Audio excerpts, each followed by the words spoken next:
Hey everybody, back with another review for a game I was very anticipated to play this year, and that is The Cub, developed by Demagogue Studios and published by Untold Tales. If you watched my 5 indies I was excited about for January, I mentioned that this game shares the same universe as Golf Club Wasteland, an underrated classic in my opinion. In the dark and desolate world abandoned by humanity long ago, the Cub survives and discovers that they have returned. Excited to dive into this incredible game, let's get into it. The Cub is said to be a mix of Jungle Book meets Armageddon. It is for sure inspired by all of those Sega and SNES platformers of the 90s with a very unique and modern twist. The story of the Cub is as follows. After the great ecological catastrophe, the ultra-rich flee to Mars and leave the rest to perish.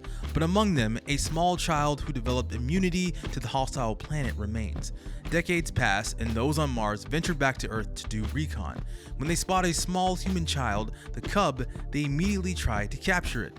This sets off a journey of escape, exploration, and discovery through the urban ruins of humanity coupled with frantic cat and mouse chases. I did a little pre-gaming by replaying Golf Club Wasteland again and listening to its incredible soundtrack, so I was primed and ready to jump back into this world that is equal parts dark and beautiful. What the Cub does is flow seamlessly through the wild, overgrown Earth to destroyed factories and neon signs of a bygone era. There is so much to see in the background and the foreground, you can almost get a bit lost in the fact that you are controlling a boy trying to avoid the terrain.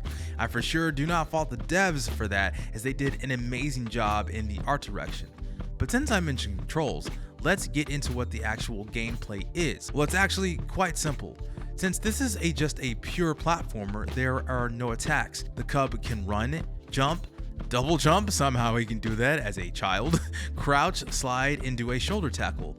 You can also use the right trigger to move certain obstacles to get past certain parts of the levels. The entire point of the game is to get from point A to point B, while avoiding wildlife, jumping and swinging over pits, avoiding the Martians that show up, and even rogue AI later on in the game. But that is not the only thing you can do. There are a fair number of collectibles to get throughout your playthrough. They will be easy to spot as they will be literally pointed out to you in certain segments, but you may have to zig or zag to get them all. They range from newspaper articles to TV ads, drinks that will make you burp, teddy bears, and USBs that will contain logs of people left behind in the catastrophe. What is striking is that you will often find these collectibles with corpses. In fact, you will see a lot of death and running over corpses in this game. And even if you die, you have a death animation that is given to you as a cave painting. It's masked to look not as gruesome, but you can paint the picture for yourself. If that was the only thing going for it, I wouldn't pay much attention, but what accompanies you in the journey is my absolute favorite part of this game and even the entire series, and that is the incredible radio nostalgia from Mars.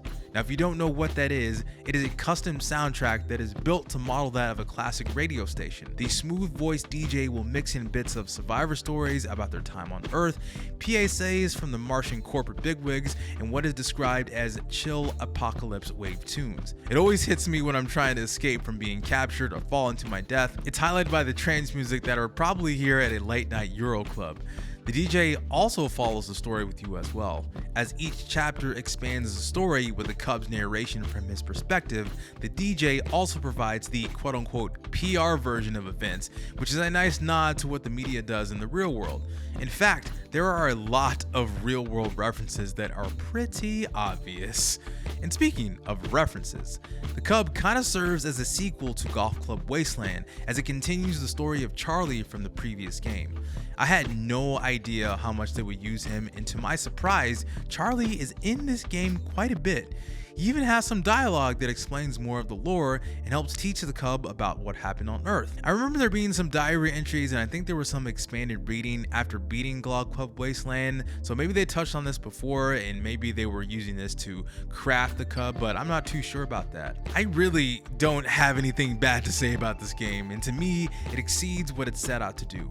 It is a challenging platformer with an incredibly intriguing narrative and an even more incredible soundtrack.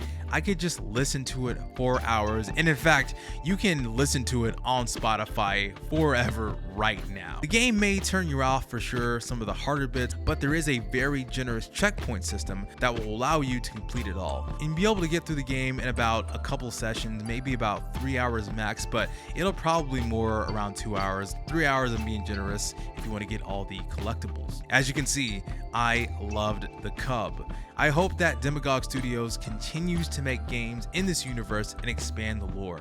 They could virtually do any genre of game they wanted. Sky's the limit for them. I think I'll call it the Nostalgia Universe, and I hope that catches on. What did you think about the Cub? If you haven't played it, do yourself a favor and pick it up and play it immediately. You will not regret it.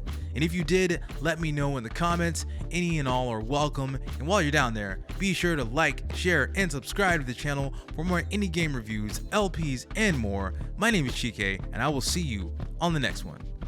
Bye.